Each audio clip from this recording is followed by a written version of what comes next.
Mes amis, un catholique doit être capable de lire les signes des temps. Et pour lire les signes des temps, il faut s'en remettre à notre mère l'Église, qui a la même place pour nous que la très sainte Vierge Marie, qui est le porte-parole en quelque sorte de notre Seigneur Jésus-Christ, qui parle à travers elle. La dernière apparition de Notre-Dame a eu lieu à Akita. Je dois dire que, avouez-le, si je ne vous en avais pas parlé, vous ne le sauriez même pas. Akita, je connais des gens qui vont partir au Japon, le mari est japonais d'une paroissienne, et je leur ai dit, est-ce que vous pouvez aller à Akita, s'il vous plaît, essayer de me ramener une statue de Notre-Dame d'Akita.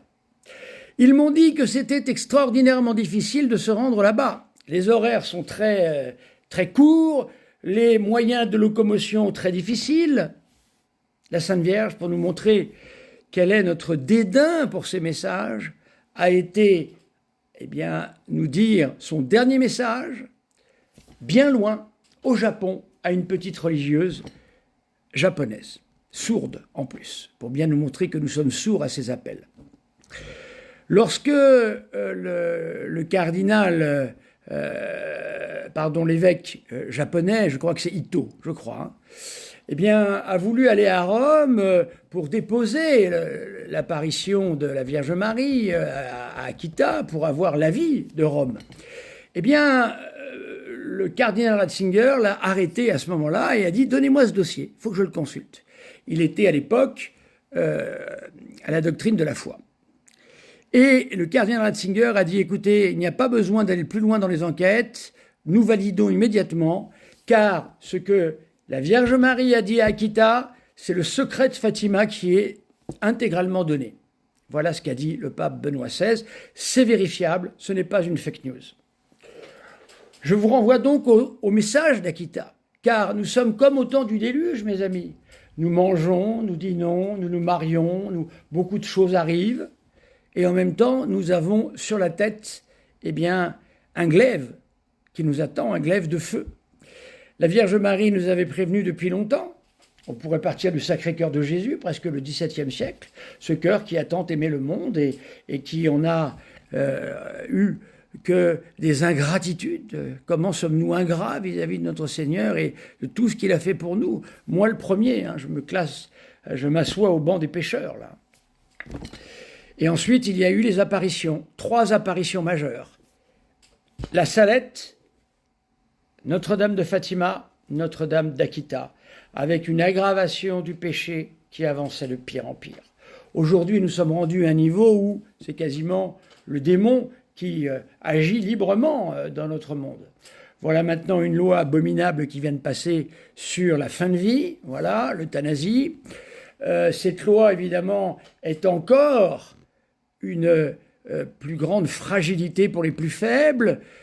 Au nom de l'argent et des économies, combien de drames vont avoir lieu?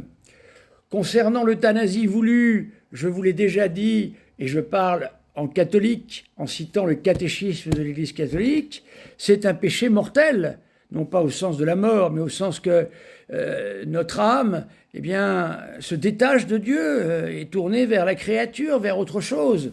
Donc il y a de fortes chances que, objectivement, du moins, subjectivement nous ne savons pas, mais objectivement, c'est un péché qui conduit en enfer. Voilà le drame. Le dernier à avoir fait ça, c'était le petit moustachu, comme on le savait, avec les handicapés, etc.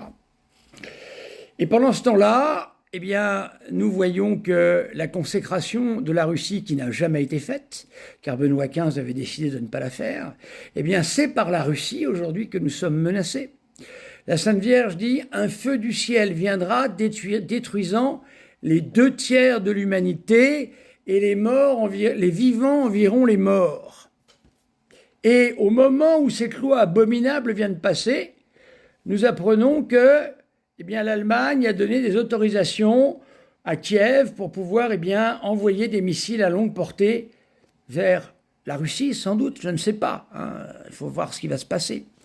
Donc, nous sommes véritablement avec un glaive sur la tête. Personne ne vous le dit, vous n'entendrez ça nulle part. Je suis désolé, je suis quasiment le seul à parler de Notre-Dame d'Akita. Voilà, c'est pour cette raison-là aussi que je trouve absolument lamentable que de se disputer sur le rite de l'Église, de se disputer sur des questions qui aujourd'hui n'ont guère d'importance, étant donné l'urgence de la conversion à laquelle nous sommes appelés. Je vous remercie, mes amis, de m'avoir entendu. J'espère que vous comprenez la situation. C'est pour cette raison qu'il nous faut faire des fruits de pénitence et que nous devons nous convertir afin d'essayer d'inverser ce feu du ciel que la Vierge Marie semble annoncer inéluctable. Merci, mes amis.